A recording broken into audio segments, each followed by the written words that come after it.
அடேங்கப்பா! கஸ்தூரியோட சொந்த வீடு 100 கோடி ரூபாயா? அவ்ளோ பெரிய ஆளா இவங்க? கோலிவுட்ல 1990கள்ல ஃபேமஸான நடிகையா வலம் வந்தவங்க தான் கஸ்தூரி.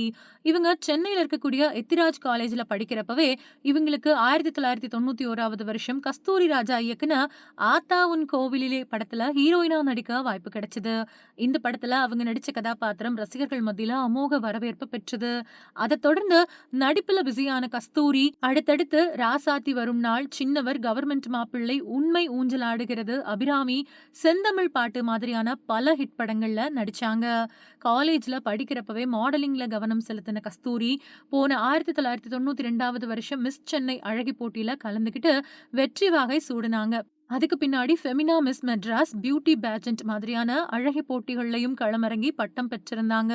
நடிகை கஸ்தூரி சினிமாவுல சாதிக்க அவங்களுக்கு பக்கபலமா இருந்தது அவங்களோட அப்பா, அம்மா தான். பிராமின் குடும்பத்தைச் சேர்ந்தவங்களான கஸ்தூரி, "பார்ன் வித் சில்வர் ஸ்பூன்" அப்படின்னு சொல்றது மாதிரி பிறக்கிறப்பவே ரொம்பவே வசதியான குடும்பத்துல பிறந்தவங்க. நடிகை கஸ்தூரியோட அம்மா சுமதி ஒரு வழக்கறிஞர். அவங்களோட அப்பாவோட பேரு சங்கர். அவர் ஒரு இன்ஜினியர். படிப்புல கெட்டிக்காரியா இருந்தாலும், நடிகை கஸ்தூரிக்கு மாடலிங் துறையில தான் அதிக ஆர்வம் இருந்துச்சாம்.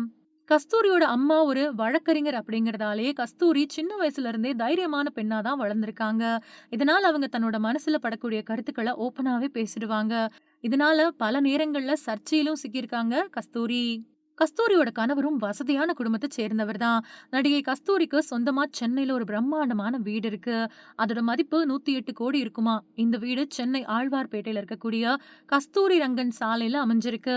நடிகை கஸ்தூரி படங்கள்ல நடிக்க 15ல இருந்து 20 லட்சம் வரைக்கும் சம்பளம் வாங்குறாங்க. அதே மாதிரி சீரியல்ல நடிக்க ஒரு எபிசோடுக்கு 30,000 வரைக்கும் வாங்குறதா சொல்லப்படுது.